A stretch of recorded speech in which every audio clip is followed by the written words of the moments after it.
While the House has pushed first votes of the week to tomorrow due to the weather and cancellation of flights, members unable to get in, the U.S. Senate is still scheduled to vote within the next hour on a procedural vote on a continuing resolution to extend government funding and avoid a partial government shutdown that will begin if a deal is not reached by midnight on Friday. Now, some Republican members of Congress oppose the CR, with many pushing to have border security addressed in this funding battle. With weather delays snarling the return to D.C. for many members of Congress and a busy legislative week ahead, what can we expect before midnight Friday night? Joining me now to discuss this is Congressman Buddy Carter. He is a member of the House Budget Committee and the House Committee on Energy and Commerce. He represents the 1st Congressional District of Georgia. Congressman Carter, welcome back to Washington Watch. Great to see you. Great to see you, Tony, always.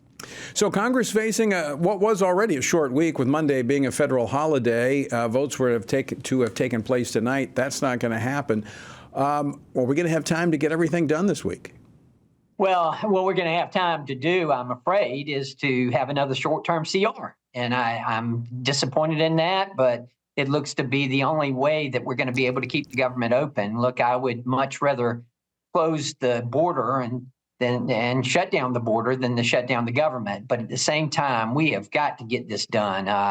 The speaker is proposing another laddered approach where we take the four that were due this Friday, the four appropriations that were due this Friday, and extend them to March the 1st and extend the others to March 8th.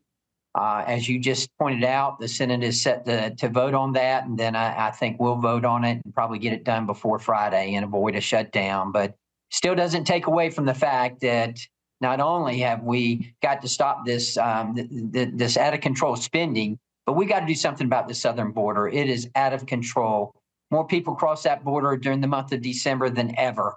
Even in November, there was a 236% increase in the number of people who crossed that border than there was in 2020. It's just ridiculous. And not only is it the people who are crossing that illegally, but the drugs, the fentanyl that is crossing that border, that is infesting our communities and killing our Americans, killing 200 people every day. This has got to be stopped. This is just out of control.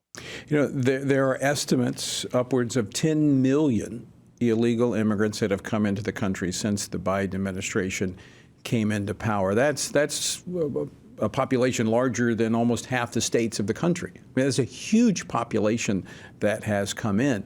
So let me ask you this, Congressman Carter.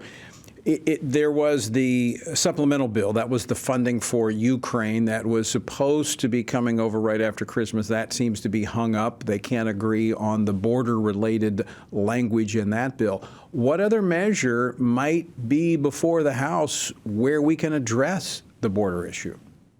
Well, what needs to happen with the border issue is that the Senate needs to pass H.R. 2.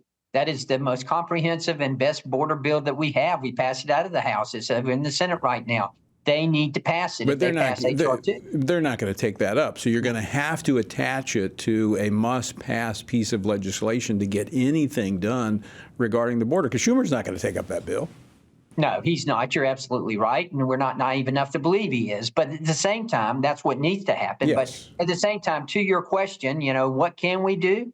Well, we can attach any funding, whether it be supplemental or for the budget as a whole, that we're going to have changes. Going to have changes in our policies toward the border. We're going to have to shut down that border. Not only are we going to have changes, and yes, we're going to have more money, but it's more than just throwing money at it. And it's more than just changes in policy. It's enforcing the law that's already on the books. That's what this administration needs to be doing. Right. So let me ask you this, Congressman Carter. Is this issue of the border, as you've clearly outlined, it's impacting the entire nation.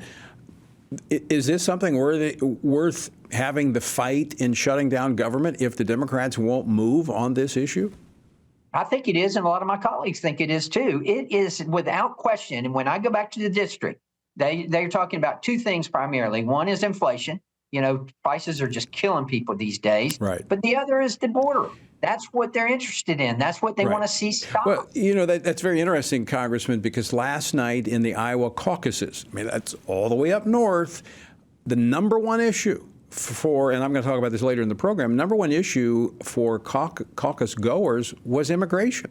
That's followed by the economy.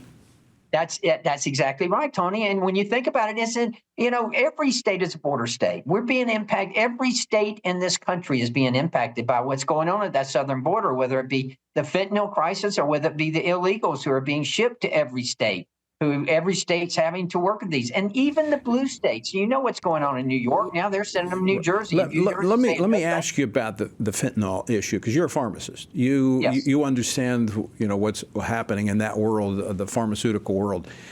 How acute is this problem of overdoses that are connected to fentanyl? What's driving this? What's driving it is the amount of fentanyl that's available now and the amount of drugs that are available over the internet. People are getting them. Let me encourage any young person who is listening right now, watching this program, please don't ever take anything that you don't know where it came from, that you don't know that it came from a registered pharmacy. Please don't take it. I'll give you a quick story, Tony. I was, and I know better than this, but I was at a town hall meeting and I referred to it as fentanyl overdose. And a mother corrected me, as she should have. And she said, no, sir, it's not fentanyl overdose. It's fentanyl poisoning. She said, my son took one pill and he's dead. That's poison. And it's coming across our southern border. That is wide open. I want to make sure the record is straight here, Congressman Carter, because when we talk about the House, passing these bills, going over to the Senate, and the Senate's not doing anything. And then you have Chuck Schumer, who I call the Senate scare leader, getting up talking about government shutdowns. The House has actually passed, if I'm not mistaken, 7 of the 12 appropriations bills. The Senate, how many have they passed? They've not passed any out of the full Senate, and then they've passed, I believe, all of them out of committee, but none of them out of the full Senate.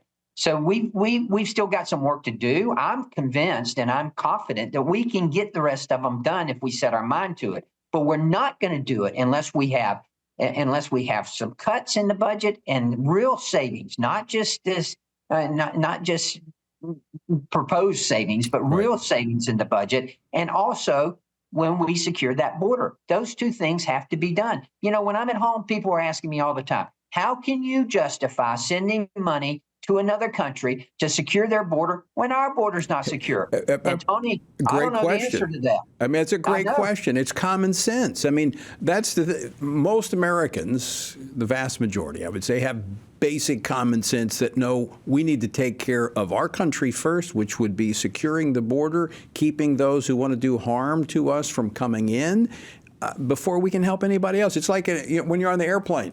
Before you put the mask on somebody else, you put it on yourself. That's a good analogy, and it's what people are demanding in our districts. That's what they're saying. Stop this. This is crazy. And then they want us to stop this out of control spending as well. If you look at our budget right now, we are, the federal government is spending all total with revenues and everything over $6.4 trillion a year.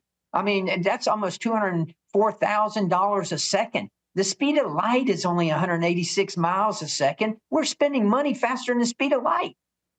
And we're not getting anywhere. In fact, we're moving backwards. Final question for you, Congressman Carter. Does the House get it done? Does Congress get it done this week? Or and I don't think a shutdown is not the end of the world. It's only a partial shutdown and most people won't even notice it. Is that still on the table? Is it within the realm of possibilities?